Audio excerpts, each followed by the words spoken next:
Assalamualaikum. Pada pertemuan kali ini kita akan belajar tema 3, subtema 3 pada muatan bahasa Indonesia, materi tentang menulis laporan.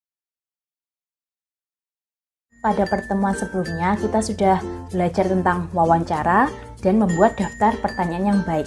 Sekarang teacher ingin mengulas kembali tentang materi kemarin. Apakah kalian masih ingat tentang narasumber, pewawancara, kemudian ada reporter? Karena kemarin hasil dari worksheet kalian masih sulit membedakan antara narasumber dan pewawancara.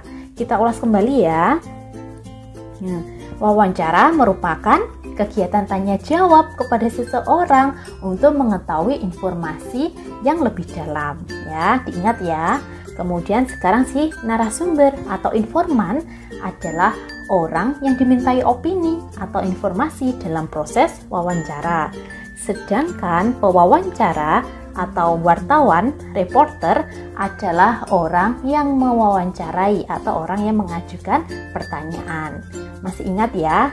Pinter, anak-anak teacher pinter semua ya, masih mengingatnya. Wawancara yang dilakukan oleh wartawan memerlukan persiapan dan tahapan-tahapan yang jelas.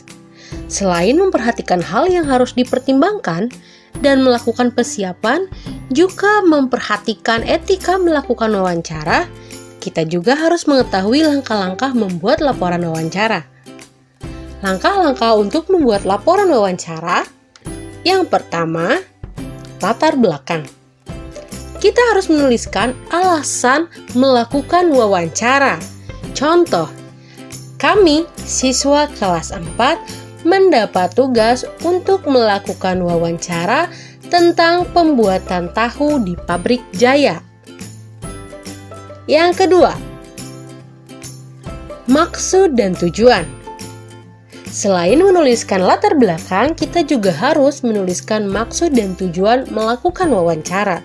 Contoh, tujuan dari kegiatan ini adalah untuk mendapatkan informasi lebih lanjut dan memperdalam pemahaman tentang pembuatan tahu.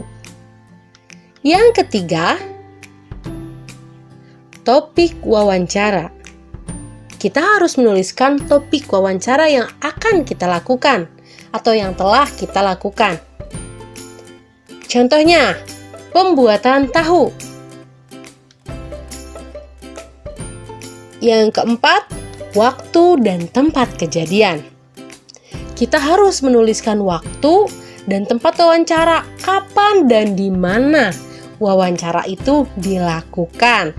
Contohnya, wawancara dilaksanakan pada hari atau tanggal Minggu 26 April 2020, waktu pukul 10 sampai dengan 12.00 waktu Indonesia Barat, tempat Desa Girimukti. Selanjutnya, kelima, laporan hasil wawancara. Kita harus menuliskan narasumber, pewawancara, dan hasil wawancara. Kita harus menuliskan siapa narasumber, siapa pewawancara, dan hasil wawancaranya. Contoh, narasumber Bapak Jaya, pewawancara Resti. Untuk hasil wawancara, kalian bisa menuliskan pertanyaan dan jawaban dari wawancara yang telah kalian lakukan. Yang keenam, kesimpulan. Menuliskan kesimpulan dari hasil wawancara yang telah dilakukan. Contoh, kesimpulan dari wawancara yang kami lakukan yaitu pembuatan tahu memerlukan waktu yang cukup lama dan memiliki beberapa proses atau tahapan yang harus dilakukan. Berikut ini adalah contoh daftar pertanyaan wawancara. Topik: padi sebagai tanaman pangan. Narasumber: petani padi.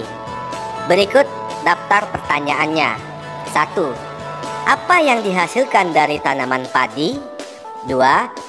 Mengapa kita perlu menjaga kelestarian tanaman padi? 3. Siapa yang menanam padi? 4. Kapan waktu yang tepat untuk menanam padi? 5. Bagaimana tahap-tahap pertumbuhan padi? 6. Berapa lama proses yang dibutuhkan dari menanam bibit padi sampai panen? Berikut ini adalah contoh laporan hasil wawancara.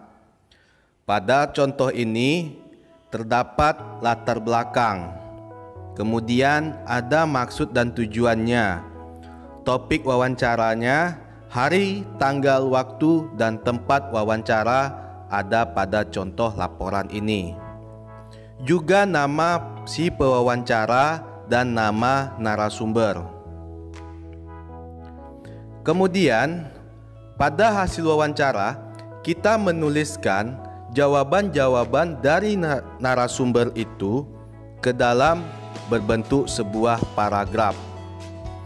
Di bagian akhir, kita jangan lupa membuat kesimpulan atas wawancara yang kita lakukan.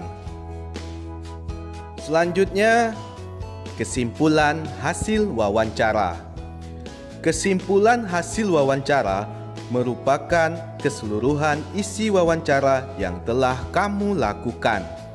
Kesimpulan ditulis dalam berbentuk paragraf secara singkat dan jelas.